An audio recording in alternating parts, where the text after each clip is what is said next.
Pela fé posso enxergar, pela fé posso tocar, pela fé, pela fé.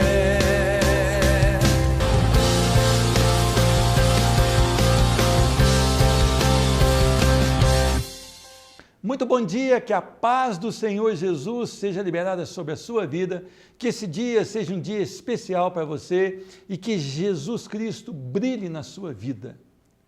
Eu quero lembrar um texto aqui que se encontra em Atos capítulo 16, a partir do versículo 29, diz a palavra do Senhor. Então o carcereiro, tendo pedido uma luz, entrou precipitadamente e trêmulo, prostrou-se diante de Paulo e Silas.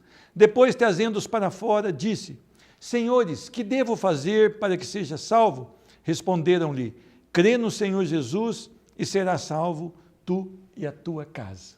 Um homem desesperado, um homem que estava próximo do suicídio, um homem que viu a ação de Deus através da vida daqueles homens e na vida daqueles homens, um homem que disse então na sua pergunta: como eu posso fazer para ser como vocês?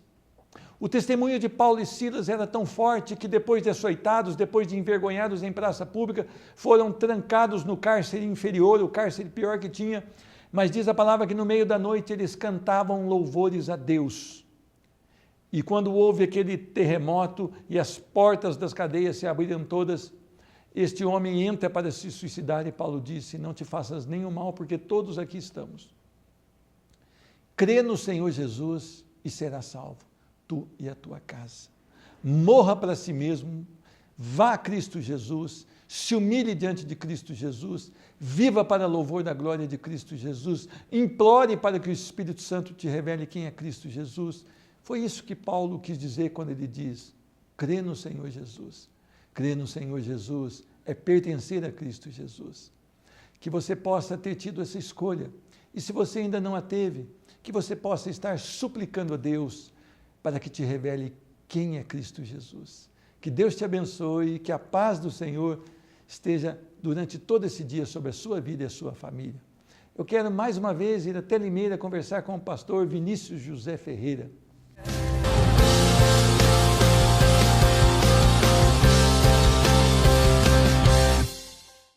Estou aqui na cidade de Limeira com o pastor Vinícius e eu queria falar um pouquinho, pastor Vinícius, sobre o trabalho que o senhor tem com a recuperação de pessoas viciadas.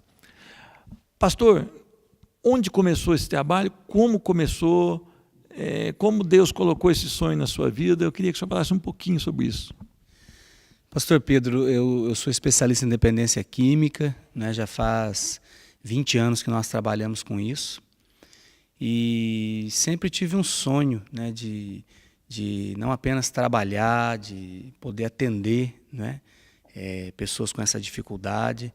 Eu tive, né, uma fase da minha vida, né, com este problema, né, com essa dificuldade também. Não fui um dependente químico, mas é o que nós chamamos na dependência de um usuário abusivo, né, que são aquelas pessoas que acreditam que têm um controle, então elas usam com moderação, né, abusam algumas vezes, então são os usuários abusivos, mas que não se caracteriza como um dependente químico, né? Quem é o dependente químico? O dependente químico é aquele indivíduo que já perdeu o controle da vida, né? Que vende as coisas para poder usar, que já não consegue mais trabalhar, já não consegue mais levar a vida em família. Então são indícios fortes de uma dependência. Então a gente já tem, né, aí uma experiência grande neste ramo e com este sonho de trabalhar de uma maneira mais firme, de uma maneira também assim mais abrangente, nós começamos a montar salas de autoajuda, atendendo o dependente, atendendo os seus familiares. E aí o próximo passo foi montar a comunidade terapêutica. Então hoje aqui em Limeira nós temos a comunidade Espaço Vida, onde nós atendemos dependentes químicos, né, do sexo masculino, maiores de idade, né, maiores de 18 anos. O nosso trabalho é terapêutico, nós trabalhamos a parte física, né, que é a desintoxicação, a parte emocional, que é o trabalho com os sentimentos, a terapia dos sentimentos, onde ele vai entender e compreender muitas vezes por que dele ter entrado, né, nesse mundo, né, da dependência química, e também a parte espiritual, né. Hoje, segundo aí as estatísticas da Organização Mundial da Saúde, os atributos que mais recuperam hoje um dependente químico é a família e a espiritualidade. Então, a família, aí uns 76%, e a espiritualidade, uns 74%. Então, são Pastor, quando o senhor fala família, qual seria o modo de agir da família na recuperação? Tratando só da família. A família, quando ela identifica, né, que a pessoa, que um dos seus membros tem tido uma certa dificuldade com a questão do uso da droga, muitas vezes começa mesmo com a bebida alcoólica, né, que infelizmente no nosso país a bebida alcoólica ela é uma droga legalizada, assim como o cigarro, mas eles são drogas, né, eles já começa aí. Mas vamos falar assim, né? Geralmente o indivíduo então ele passa por uma droga que é ilegal, que é a maconha. Então começa na maconha, né? Alguns acabam já indo direto na cocaína e o crack. Observando a família, observando assim essa alteração de humor em casa, né? Muitas vezes a queda também nos estudos, né? A rotina da pessoa começa a mudar.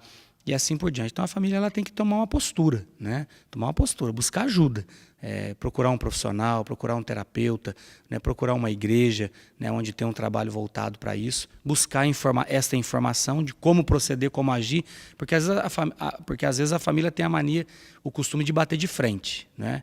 Quem usa droga é vagabundo, e a dependência química é uma doença, né? A dependência química é uma doença, e é uma doença progressiva e fatal. Se não tratar, morre. Né? Se não tratar, morre. Então tem que tratar, tem que procurar ajuda, tem que investir, né? Ou às vezes chegar até mesmo de repente ao ponto da internação. E nós montamos aqui uma ONG, né, chamada Espaço Vida. Eu sou fundador, sou o presidente dessa instituição e já pelo 2º mandato. E graças a Deus assim, o nosso índice de recuperação tem sido altíssimo, glória a Deus por isso. Temos na nossa igreja hoje muitos alunos que se recuperaram e hoje estão frequentando a comunidade, casados, né? Está ele, está a esposa, estão os filhos, uma coisa linda, né? O que Deus tem feito. Eu tenho tido assim, né, ótimos resultados do trabalho com a dependência química, tem me alegrado muito, né, ver o que Deus tem feito em termos de restauração. Né? Agora, pastor, espiritual. Nós falamos então do cuidado da família, a atenção, né? A iniciativa da família de buscar ajuda, né? Espiritualmente, como que é feito esse trabalho? O nosso trabalho espiritual na parte da dependência, ele é um trabalho assim muito cuidadoso, né? Porque em comunidade terapêutica, pastor, assim, o pessoal se perde demais com essa questão espiritual, né? Então, de repente, interna o indivíduo e logo começa aquela coisa, é demônio daqui, é demônio dali. E o dependente químico, ele infelizmente, não é porque ele quer, mas faz parte da doença. Ele conta com uma arma que se chama manipulação. Então, quando ele percebe que é pela via do êxtase, pela via né, de uma, vamos dizer assim, de um arranjamento, né, de uma pseudo, né, endemoniado, né, ficar endemoniado, né, um meio de chamar a atenção, e aí ele entra por aquele caminho e ele não para mais. Né?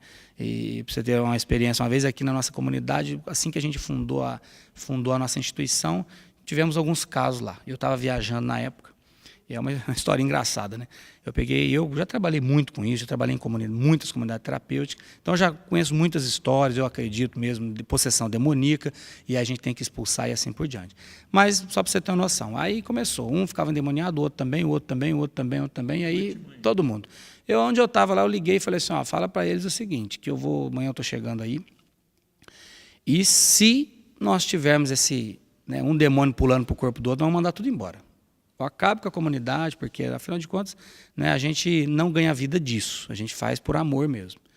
Nunca mais mesmo, ninguém ficou endemoniado. Acabou ali, todo mundo encarou o tratamento, seguiu.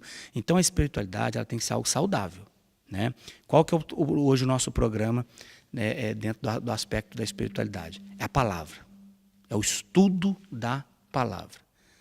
Muitas vezes você recebe um dependente que ele vem, né, já foi assim, é um cristão que recaiu, então vem de uma igreja pentecostal. Quando ele chega na casa de recuperação, ele começa. Porque eu já sou cantor, eu fui do coral, eu gravei CD. Não. Você vai tratar a sua dependência. Nós vamos ler Bíblia, até para você criar um espaço para um sujeito que vem da igreja católica, o indivíduo, de repente, ele é espírita, às vezes ele vem de um outro contexto, ou não tem religião nenhuma. Então, o nosso estudo é a Bíblia. Vamos estudar a Bíblia, né? Se para você ela não significa tanta coisa, você a estuda como um livro, né? Se você já é um cristão, um evangélico, você vai estudar a Bíblia como você aprendeu. Se você é um católico, você vai estudar a Bíblia como você aprendeu. E isso tem assim, dado um resultado tremendo. Por quê? A gente sabe que o que realmente vai dar sentido para a vida de um dependente químico é o Senhor Jesus, né? Porque quando a pessoa se envolve com a droga, no nosso cérebro nós temos uma parte chamada centro de recompensa, que é o que nos gera a satisfação da comida, a bebida e os relacionamentos sexuais. Então, é o que a vida do ser humano acaba girando em torno disso. Nesse centro de recompensa, a única coisa que acaba entrando aí, sendo inserida e passando a fazer parte dessa rotina, é a droga. Por isso que você vê o sujeito no semáforo, ele pede para você um dinheiro, e ele não quer comida. Você fala assim, mas eu pago um lanche. Não, eu não quero, eu quero só 20 centavos.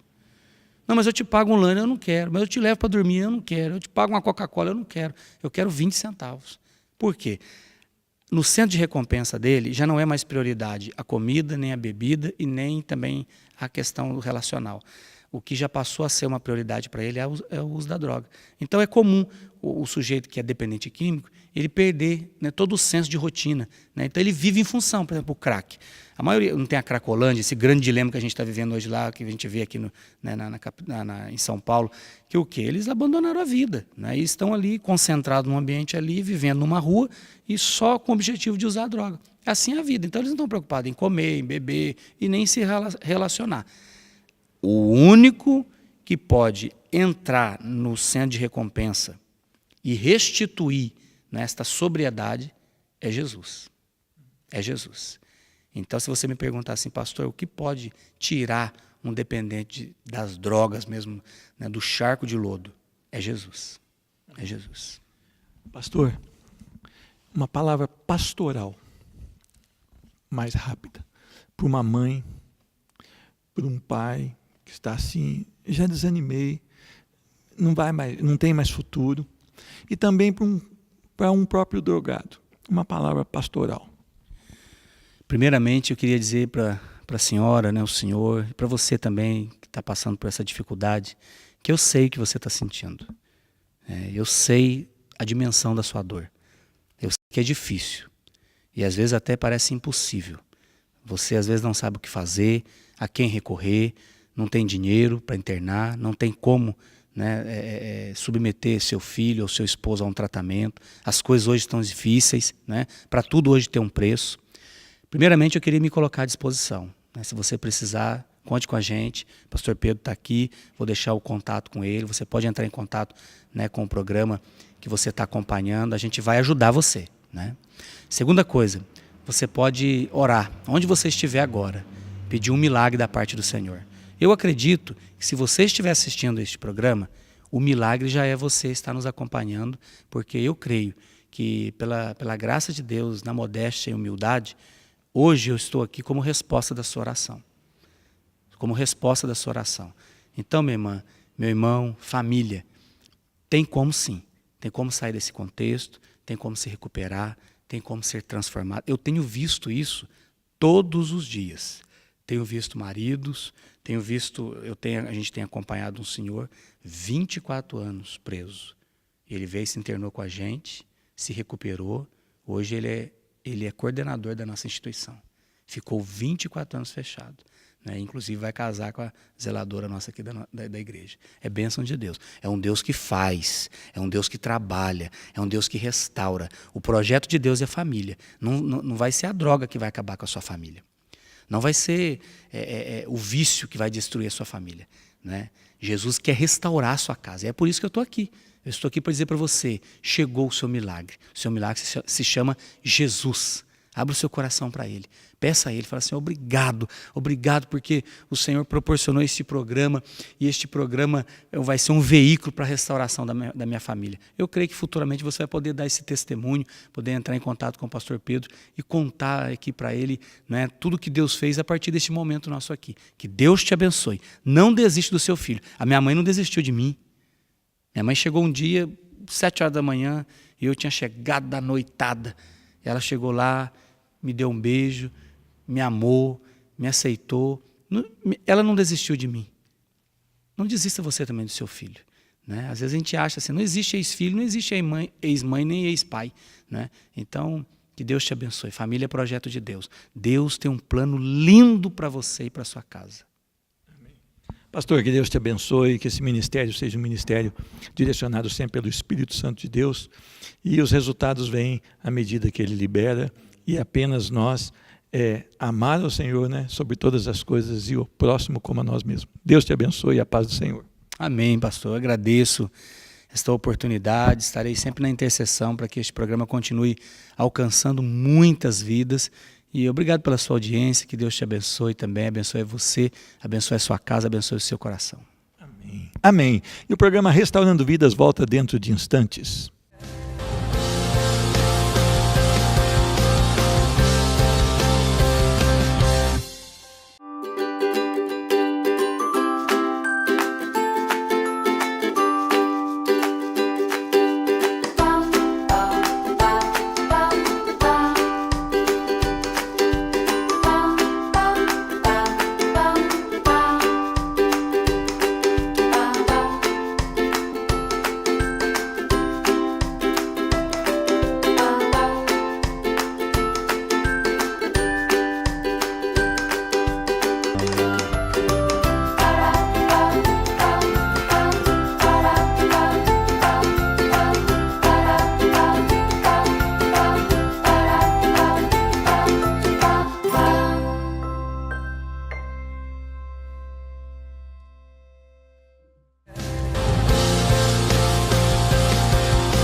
Quero falar um pouquinho sobre a alegria.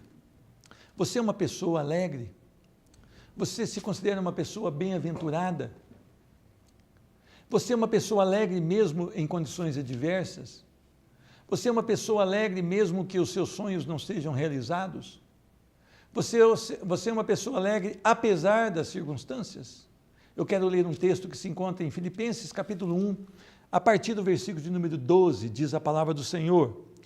Quero ainda, irmãos, cientificar-vos de que as coisas que me aconteceram têm antes contribuído para o progresso do Evangelho, de maneira que as minhas cadeias em Cristo se tornaram conhecidas de toda a guarda pretoriana e de todos os demais. E a maioria dos irmãos, estimulados no Senhor por minhas algemas, ousam falar com mais desassombro a palavra de Deus. Alguns efetivamente proclamam a Cristo por inveja e porfia. Aqueles, contudo, pregam a Cristo por discórdia, insinceramente, julgando suscitar tribulação às minhas cadeias. Todavia, o que me importa, uma vez que Cristo, de qualquer modo, está sendo pregado, quer por pretexto, quer por verdade, também com isto me regozijo, sim, sempre me regozijarei. Porque estou certo de que isto mesmo, pela vossa súplica e pela provisão do Espírito de Jesus Cristo, me redundará em libertação, segundo a minha ardente expectativa e esperança de que em nada serei envergonhado. Antes, com toda a ousadia, como sempre, também agora será Cristo engrandecido no meu corpo, quer pela vida, quer pela morte. Porquanto para mim o viver é Cristo, e o morrer é lucro. Entretanto, se o viver na carne traz fruto para o meu trabalho, já não sei o que hei de escolher. Ora, de um e outro lado estou constrangido, tendo desejo de partir e estar com Cristo, o que é incomparavelmente melhor. Mas por vossa causa é mais necessário permanecer na carne. E convencido disto, estou certo de que ficarei e permanecerei com todos vós para o progresso, vosso progresso e gozo da fé, a fim de que aumente quanto a mim o motivo de vos gloriardes em Cristo Jesus, pela minha presença de novo convosco. Amém? Vamos orar, Senhor Deus. Que privilégio nós temos de, mais uma vez, nos deparar aqui com a Tua verdade. A Tua verdade, Senhor Deus, é absoluta. Nós não podemos contestá-la em nada, mas nós devemos sim nos dobrar perante ela, nós devemos sim obedecê-la. E tem misericórdia, porque não temos conseguido obedecer da maneira que Tu esperas, Senhor Deus. Mas Tu és o Deus de misericórdia, de amor, e Tu és o Deus que vem, Senhor Deus, para controlar a nossa vida e nos dar direção. Faz um milagre, Senhor Deus, em nós e através de nós. Abençoa essa pessoa que assiste o programa Restaurando Vidas, no nome de Jesus Cristo. Amém. A alegria de Paulo não era pelas condições que ele vivia. A alegria de Paulo não estava junto com as circunstâncias da vida. Mas Paulo era alegre porque ele tinha Cristo Jesus. Paulo era alegre porque Cristo Jesus era o Senhor da sua vida. Paulo era alegre porque Jesus Cristo era tudo que ele tinha e tudo que ele precisava. Paulo, então, algemado, escrevendo essa carta, ele estava glorificando a Deus. Por quê? Através das suas algemas, o evangelho avançava. A primeira coisa, que a prisão não lhe roubou a paz. Paulo, ele diz lá no versículo 3 que ele estava alegre. Dou graças ao meu Deus por tudo que recordo de vós, fazendo sempre com alegria súplicas por todos vós em todas as minhas orações. Paulo, ele se alegrava pelos filhos que ele tinha gerado em Cristo Jesus. Paulo se alegrava pela igreja que caminhava. Paulo se alegrava mesmo estando algemado, porque a alegria de Paulo estava no Senhor e não nas circunstâncias da vida. Se você está passando por problemas difíceis, se você está passando por perseguições, se você está passando até mesmo pelo encarceramento, se você crê em Cristo Jesus, há um gozo no seu coração, indescritível. A mente humana não consegue entender, mas é a paz de Deus, que ela excede todo o entendimento humano. Paulo não cometera nenhum crime, Paulo não desafiara as autoridades, apenas Paulo pregara o evangelho. Por isso, ele estava detido.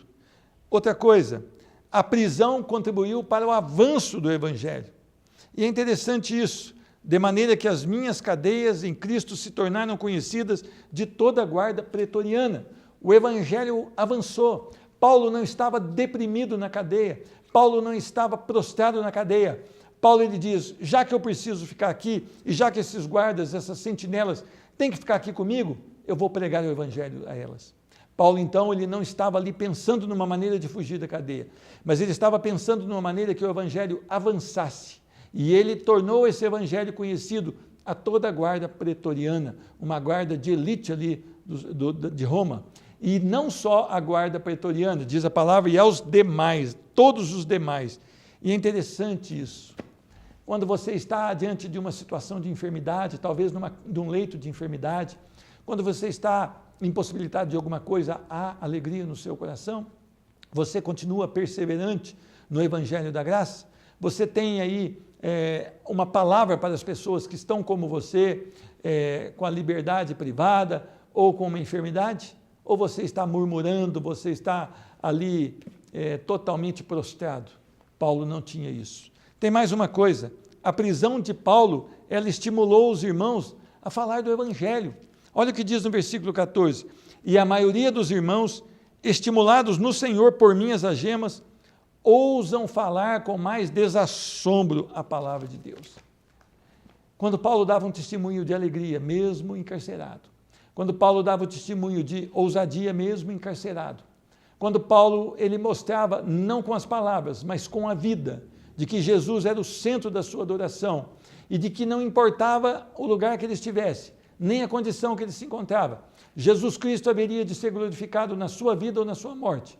Paulo, então, ele estimula os irmãos a pregarem o evangelho. Os irmãos, então, eles ficaram mais ousados, eles ficaram mais tementes, e eles também se dobraram diante da palavra do Senhor, e eles levaram a palavra do Senhor. Você tem estimulado as pessoas a servir a Cristo de uma maneira ainda melhor? A sua vida faz com que as pessoas, quando olham para você, queiram Cristo Jesus? Olha, um verdadeiro cristão, ele é inspirador. Ele traz ali um novo ânimo, uma nova virtude. Quarta coisa que eu aprendo aqui, a prisão não interrompeu a defesa do evangelho da fé. No versículo 16, olha o que diz a palavra do Senhor. Estes por amor, sabendo que eu estou incumbido da defesa do evangelho. Olha que maravilha. Paulo, ele tinha um objetivo na sua vida, a defesa do evangelho. Paulo, ele tinha um motivo na sua vida, Cristo Jesus. Paulo, ele estava totalmente focado naquilo que ele foi incumbido. E a palavra do Senhor em Atos capítulo 9, versículo 16, quando o Senhor Jesus diz a Ananias que Paulo haveria de sofrer pela causa do Senhor, eu vou mostrar a ele o quanto importa sofrer pelo meu nome. Paulo entendera que esse era o desejo de Cristo Jesus, então ele estava totalmente focado naquilo para que Jesus o chamou, a defesa do evangelho. Nós temos visto tanta coisa acontecendo na igreja do Senhor, nós temos visto a palavra sendo adulterada, falsificada, nós temos visto denominações que não estão mais zelando pela palavra, que a palavra não tem sido uma palavra que vai de encontro aqui com a Bíblia, mas uma palavra inspirada por homens, sabedoria humana, teologia barata, teologia podre, teologia falsificada, está sendo liberada, mas Paulo não. Ele tinha uma razão para a sua vida, a defesa do evangelho. Paulo, ele queria a verdade. Paulo, ele pregaria a verdade. E por que Paulo pregaria a verdade? Porque diz no versículo 19, porque estou bem certo, pela vossa súplica e provisão do Espírito de Jesus Cristo, que me redundará em libertação, segundo a minha ardente expectativa e esperança de que em nada serei envergonhado. Antes, com toda a ousadia, como sempre, também agora Cristo será engrandecido, tanto na minha vida quanto na minha morte. Olha que maravilha. A prioridade de Paulo era louvar ao Senhor com a sua vida. A prioridade de Paulo era pregar a Cristo Jesus. A ardente expectativa e esperança de que ele não seria envergonhado. Todo aquele que ama o Senhor Jesus de todo o seu coração não será envergonhado. E ele será glorificado, ou na sua vida, ou na sua morte. Porque Paulo, ele prossegue dizendo no versículo 21, porquanto para mim o viver é Cristo e o morrer é lucro. Sabe o que Paulo está dizendo aí? Que a sua vida, enquanto nessa terra, toda ela, todos os minutos, todos os segundos, todas as horas, sempre vividas para louvor e glória do Senhor. Mas o morrer para ele é do lucro, porque ele estaria liberto das dificuldades dessa vida e ele estaria junto com Cristo na glória. Então Paulo, ele diz, se eu vivo aqui, eu vivo para Cristo, mas se eu morro, eu estou em melhor situação, porque eu estou com Cristo. Você tem convicções? Você está pronto para morrer? Se o Senhor voltar hoje para você, você está pronto para estar diante dele, o justo e reto juiz? Você precisa pensar nisso. Que Deus te abençoe. Eu quero orar pela sua vida. Senhor Deus, eu abençoo essa pessoa que assiste o programa Restaurando Vidas. Que ela seja tocada pelo poder da tua palavra. Que o nome dela, Senhor Deus, seja, Senhor Deus, o nome que vai ser lido naquele grande dia, Senhor Deus. Eu abençoo essa vida, Senhor Deus. Eu abençoo e peço a tua misericórdia, o teu poder e o teu perdão sobre ela, no nome de Jesus Cristo. Amém. Que Deus te abençoe, que a paz do Senhor Jesus seja sobre você e que você possa viver para Cristo Jesus. Porque Paulo diz, o viver é Cristo e o morrer é lucro. Fique na paz do Senhor. Pela fé posso enxergar, pela fé posso tocar.